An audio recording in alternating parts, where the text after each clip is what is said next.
जय हिंद दोस्तों, स्वागत है आप सभी का लीगल ज्ञान ऑफिशियल में। ये वीडियो विशेष करके पीआरडी जवानों के लिए है। संबंधित जो स्पेशल अपील्स माननीय उच्च न्यायालय इलाहाबाद में लंबित चल रहे हैं, जिनकी तारीख अभी हाल ही में 27 तारीख को 27 फरवरी 2026 को लगा हुआ था, उसमें क्या कार्रवाई हुई इसको जानने के लिए आप सब कमेंट कर रहे हैं, तो वो मैं आपको बता दे रहा हूँ। साथ ही साथ कई ढेर सारे भाई हैं जो मृतक आश्रित नियुक्तियों के बारे में जानना चाहते हैं कि उनके फादर की डेथ हो गई, उसके बाद उन्होंने मृतक आश्रित नियुक्ति पाने के लिए संबंधित विभाग को पत्र लिखा, संबंधित विभाग को रिप्रेजेंटेशन दिया, उसके बाद कार्रवाई नहीं हुई, तो वो क्या करें? क्या ऐसा कोई जजमेंट है जिसके आधार पर उनको यहाँ से माननीय कोर्ट के द्वारा कोई कंपैशनेट अपॉइंटमेंट मिल जाए, अनुकंपा नियुक्ति मिल जाए? तो पीआरडी जवानों का ही एक जजमेंट अभी हाल ही में हुआ है। इलाहाबाद बेंच के भी कई ढेर सारे जजमेंट हैं, लखनऊ बेंच के भी कई ढेर सारे जजमेंट हैं। तो जजमेंट आपको दिखा दे रहा हूँ, एक एक करके। आज एक दिखा दे रहा हूँ, कल ऐसे ऐसे करके एक दो दिन में कई ढेर सारे केसेस की जजमेंट, क्योंकि सबका कुछ आधार है तो अनुकंपा नियुक्ति, लेकिन उसमें कुछ कुछ चेंजेस, कुछ कुछ चीज़ें अलग भी हैं। मामला है, किसी में हाइट का मामला है, किसी में कुछ, ऐसे करके बहुत ढेर सारी चीज़ें हैं। तो सबसे पहले हम स्पेशल अपील वाली केसेस को देख लेते हैं, जिसको लेकर आप सब बहुत ज़्यादा जिज्ञासु रहते हैं जानने के लिए कि इसमें क्या हुआ। तो एक स्पेशल अपील केस का मैंने स्टेटस ओपन कर लिया है। 4 स्पेशल अपील केस हैं जो माननीय उच्च न्यायालय इलाहाबाद में आपके लंबित चल रहे हैं। वो एक स्पेशल अपील केस जो मैंने ओपन किया, उसका नंबर है स्पेशल अपील संख्या 633 आप 2023, और डिस्ट्रिक्ट बरेली का केस है ये। याचिकाकर्ता इसमें है state of UP and another. Another में डायरेक्टर हैं जो आपके विभाग के हैं, और दूसरी तरफ से जो रिस्पोंडेंट हैं अमर सिंह जी और 11 अन्य लोग। इनकी तरफ से अधिवक्ता श्री सुधीर कुमार सिंह जी हैं, अनिल कुमार सिंह जी हैं और अंजनी कुमार जी हैं। तारीख मैंने आपको बताया ही, तारीख 27/2/2026 को इसमें लगा हुआ था। 27 फरवरी 2026, 27 फरवरी 2026 को इस केस में कुछ हुआ नहीं है फिलहाल। कोर्ट नंबर 3 में सीरियल नंबर 114 पर यह आपका केस लगा हुआ था। शॉर्ट ऑर्डर अगर देखेंगे तो यहाँ पास ओवर दिखाई दे रहा है। मैंने आपको उस दिन बताया भी था कि अगर केसेस मेंशन होंगे तो संभावना है कि आपके केस टेकअप होंगे, लेकिन इस समय केसेस मेंशन होने की संभावना बन नहीं पा रही है, तो इसलिए केस टेकअप भी नहीं हो पा रहे हैं। इस पास ओवर में गया है, होली की छुट्टी हो गई है। इस 10 से 15 तारीख के बीच में, मार्च में फिर से लगेगा, और उस समय भी अगर केस मेंशन होगा तो चांस है कि केस टेकअप होगा, और टेकअप होगा तो आपके केस में कुछ आदेश आ सकता है। दूसरा, अब हम आते हैं मृतक आश्रित वाली नियुक्ति के बारे में जो हम बात कर रहे थे कि ये केस है मृतक आश्रित नियुक्ति का, उसको मैं आपको दिखा दे रहा हूँ। तो अनुकंपा नियुक्ति वाली जिस आदेश की मैं बात कर रहा हूँ वो ये आदेश है। ये आदेश है, केस नंबर मैं आपको बता दे रहा हूँ, रिटेन नंबर 2872 आप 2026। ब्रिजेश कुमार जी इसके याचिकाकर्ता हैं, और प्रतिवादी में state of UP and 2 others हैं। ये आपका 25 फरवरी का आदेश है, कोर्ट नंबर 33, ऑनरेबल जस्टिस विकास बुधवार साहब की कोर्ट में, और ये आदेश पारित हुआ है। आदेश की एक एक लाइन मैं पढ़ रहा हूँ, आपको समझाने की कोशिश कर रहा हूँ। क्या लिखा हुआ? Heard Shri Haseen Ahmad, learned counsel for the petitioner, and BK Srivastava, learned standing counsel who appear for the state respondent. यानी श्री हसीन अहमद जी जो याचिकाकर्ता की तरफ से अधिवक्ता हैं, और दूसरी तरफ से श्री वी के श्रीवास्तव जी जो स्टैंडिंग काउंसिल हैं स्टेट की तरफ से, वो अपीयर हुए, उनको सुना गया। The case of the writ petitioner is that his father late Ram Ashray was the PRD who expired on 13/11/2024. However, the writ petitioner claim compassionate appointment कि जो रिट पिटिशनर हैं उनके फादर वो पीआरडी में अपॉइंट थे, पीआरडी में काम कर रहे थे, और 13/11/2024 को उनकी मृत्यु हो गई, और जो याचिकाकर्ता हैं वो अनुकंपा नियुक्ति की मांग कर रहे हैं। Prayer in the present petition is for the direction to the respondents to consider the claim. और इन्होंने माननीय न्यायालय से ये प्रेयर किया है इस पिटीशन के माध्यम से कि माननीय न्यायालय रिस्पोंडेंट्स को, प्रतिवादी को डायरेक्शन दें कि वो इनके क्लेम को कंसीडर करें। फिर क्या है, learned standing council submit that the claim of the writ petitioner need adjudication at the first by the respondent district youth welfare and प्रांतीय रक्षक दल PRD officer district Azamgarh. Standing council हैं जो सरकार की तरफ से अधिवक्ता हैं, उन्होंने बताया कि जो रिट पिटिशनर हैं से पहले जो याचिका करता हैं, जो क्लेम कर रहे हैं कि उनको मृतक आश्रित नियुक्ति चाहिए, मृतक आश्रित हैं और उनको अनुकंपा नियुक्ति चाहिए, तो जो थर्ड रिस्पोंडेंट है डिस्ट्रिक्ट यूथ वेलफेयर प्रांतीय रक्षक दल ऑफिसर, उनको उनके समक्ष इनको रिप्रेजेंटेशन देना चाहिए था, वही इसका निर्धारण करेंगे।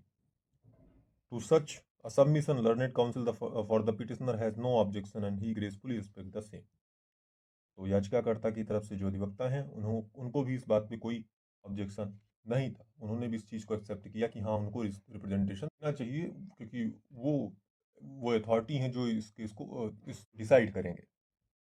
Considering the submission of the rival parties as well as the stand taken by them, the writ petition is disposed of, granting liberty to the writ petitioner to prefer a comprehensive representation along with a self-attested copy of the writ petition before the third respondent, who shall, on the receipt of the same within a period of 2 weeks, proceed to decide the claim of the petitioner strictly in the accordance with the law within a period of 2 months from the date of presentation of the certified copy. The order bearing in the mind the suitability, eligibility, competing claims, if any, in case the third respondent is of the opinion that the matter is to be decided by some other authorities, then paper shall be transmitted to the same। माननीय न्यायालय ने कहा कि जो दोनों party के द्वारा जो सबमिशन दिया गया उसके आधार पर हम इसको डिस्पोज ऑफ कर रहे हैं और हम ये लिबर्टी दे रहे हैं कि ये जो याचिका करता है वो ऑर्डर की सर्टिफाइड कॉपी के साथ रिट की सेल्फ अटेस्टेड कॉपी वो रिस्पोंडेंट नंबर 3 के सामने एक रिप्रेजेंटेशन दें, उनको दें और उसके बाद वो 2 सप्ताह के अंदर, और उसके बाद फिर वो जो रिस्पोंडेंट नंबर 3 हैं वो जो नियम है, नियम के अनुसार एलिजिबिलिटी, सुटेबिलिटी और ढेर सारी चीज़ें जो भी हैं नियम कानून, उनके आधार पर देखते हुए इसको 2 महीने के अंदर डिसाइड करें। अगर उनको लगता है कि कोई और है जो इस केस को डिसाइड करेगा, इस अनुकंपा नियुक्ति को डिसाइड करेगा, तो उस अथॉरिटी को यह पेपर आगे ट्रांसमिट कर दिया जाए, भेज दिया जाए, दे दिया जाए। उसके बाद क्या है, needless two point out that writ petition has decided without seeking any response from the respondent, thus passing of this order may not be construed to an expression that this court has gone into merit of this case. Read the aforesaid observation, the writ petition is disposed of। तो माननीय न्यायालय ने क्या कहा कि मैं ये case जो है, ये रिट पिटीशन जो है डिसाइड किया जा रहा है बिना रिस्पोंडेंट के किसी रिस्पांस के, उन्होंने कोई उत्तर नहीं दिया है, उनसे कोई उत्तर की मांग नहीं की गई है, फिर भी इस केस को डिसाइड किया जा रहा है। जो अधिवक्ता हैं उनके दोनों पक्षों के अधिवक्ता को सुनने के बाद यह आदेश पारित किया जा रहा है। तो ये यहाँ पर क्लियर मेंशन कर दिया गया है कि ये जो केस है वो मेरिट पर डिसाइड नहीं हुआ है। इस आधार पर यहाँ पर देखिए point number 8, with the aforesaid observation the writ petition is disposed of. तो इस तरह इस याचिका का निस्तारण किया जाता है।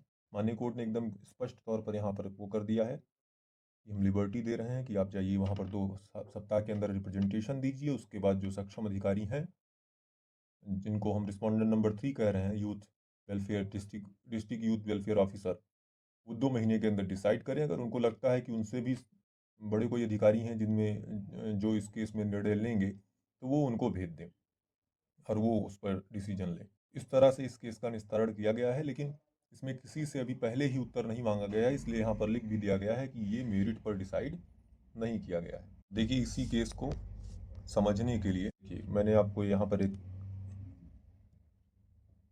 आपके लिए पीपीटी बनाया हुआ है कि इस केस का पूरा अगर हम सार समझें तो क्या हुआ है, न्यायालय ने निर्णय दे दिया, नियुक्ति नहीं दी, डायरेक्ट नियुक्ति का नहीं, विचार करने का निर्देश दिया है नियमानुसार, जो भी नियम है। न्यायालय ने सीधा नहीं कहा कि आप इनको अनुकंपा नियुक्ति दीजिए ही। उन्होंने कहा है कि संबंधित सक्षम अधिकारी district youth welfare and PRD officer Azamgarh याचिकाकर्ता के दावे पर विचार करें नियमानुसार।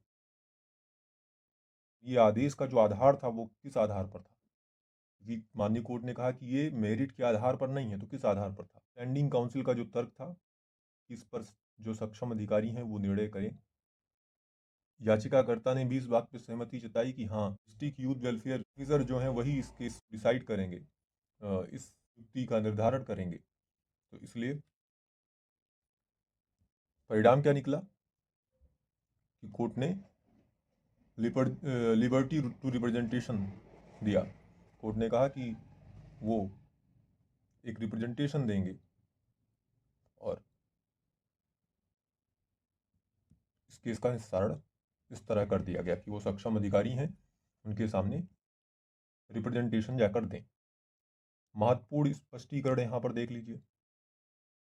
कोर्ट ने यहाँ पहले ही कह दिया कि यह मेरिट पर फैसला नहीं है। मेरिट पर फैसला नहीं है, इसका मतलब ये आदेश बिना जवाब तलब किए हुए पारित किया गया है। तो इसका मतलब ये क्या है, ये एक प्रोसीजरल रिलीफ ऑर्डर है, ना कि फाइनल रिलीफ।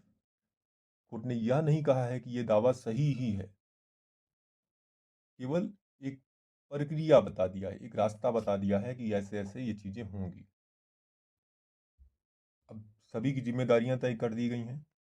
2 सप्ताह का समय दिया गया है याचिकाकर्ता को। वो 2 सप्ताह के अंदर एक विस्तृत रिप्रेजेंटेशन यानी प्रार्थना पत्र जो है और रिट याचिका की सेल्फ अटेस्टेड कॉपी जमा करें। कहाँ जमा करें?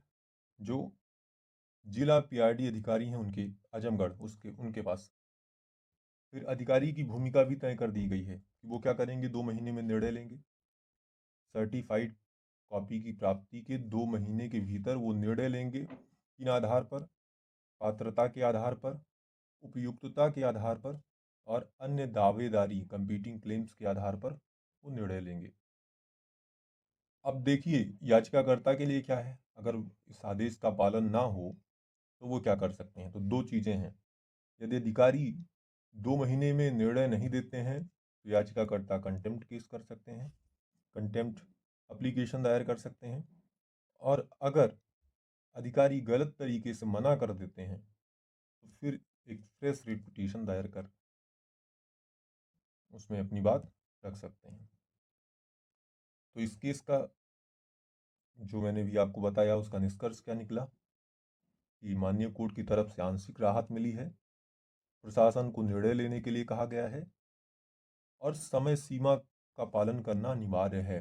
जो माननीय न्यायालय ने 2 महीने का समय सीमा तय कर दिया है उसी के अंदर निर्णय लेना है। अब ये सारा कुछ निर्भर है जिला पीआरडी अधिकारी पर। वो जो निर्णय लेंगे उसी के आधार पर आगे की कार्रवाई होगी।